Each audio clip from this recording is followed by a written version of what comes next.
Is the California housing market fixable? I've got all the details and it's coming up. Stay tuned. Hi, I'm Warren Oberholser. I'm a local realtor in the East Bay Tri-Valley area in Northern California. My channel's all about helping both buyers and sellers get maximum results for one of their biggest investments, their home. If you're new here, welcome. My channel features the 6 cities in the Tri-Valley area and the latest information on what's going on with the California housing market. Right now, there's a lot of changes happening in the real estate market. I spend hours researching and creating videos that address these issues and provide solutions that will hopefully help you successfully navigate through all of this. So if you haven't already, subscribe to my channel so you don't miss anything. Is the California housing market fixable? If you just watched my latest video, I discussed how California's real estate market is strong. It appears to be transitioning to a more normal real estate cycle, which is a busy spring, slows in the summer, and revs up in the fall. With a typical real estate market pattern, Fall prices tend to flatten compared to a hot spring and sometimes dip slightly. so if the market has made this transition, Then it is possible for this coming fall we see more inventory coming on. This can help stabilize pricing, allowing the buyer to get their offer accepted with less of a bidding war type atmosphere competition, resulting in better price and terms. we are a week off from the start of the fall, so we'll just have to see. Okay, if we are back to a more normal real estate pattern in California, what is the big issue with housing? Well, it's the lack of housing or low inventory. Lack of housing isn't just an issue for residential home ownership, it also affects the rental market. Let's start off with, why don't we have more new construction?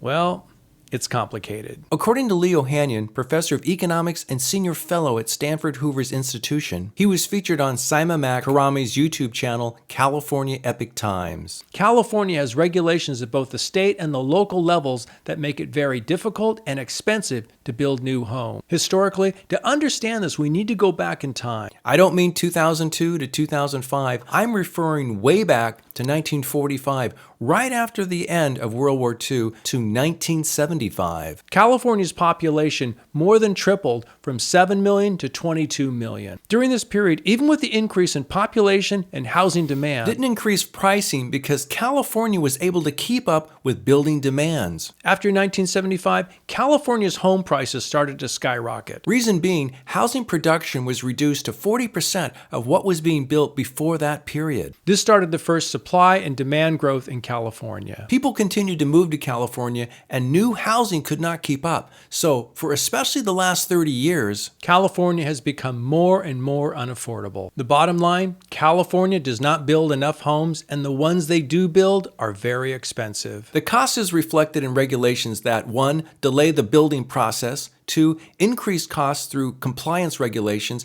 and 3. Regulations that increase the pure cost of construction itself. You'll find a link for this interview in my blog I've created just for this video. According to a news report from CBS 8 in San Diego, Currently, California is producing 80,000 new units per year. To catch up to the housing market crisis, California will need to produce 1.8 million new units by 2025. Paul Barnes, the president of Shea Homes, Just broke ground on a building project in San Diego that began the building process in 1990. So, from the time the plans are first presented to the city, which took 25 years just to start construction on the first phase of homes. There are several bills that are being introduced across California to speed up or fast track the building process. In a story by CNBC, factory-built modular homes may be a viable solution. Rick Holliday, the CEO and co-founder of Factory OS, Said they can cut construction costs by 20 to 40%. The style or building method is called volumetric. They build the individual units in a factory and then ship them to the actual location building site. They are then arranged accordingly to the architect's building plan, so they can be stacked on top of each other or side by side into one large building configuration. These units or buildings can be used for both retail and affordable housing projects. Just an FYI, one of my clients who I just sold their home for in California moved to Arizona and purchased a modular home. They love the home and have not noticed any real difference between features and the home's layout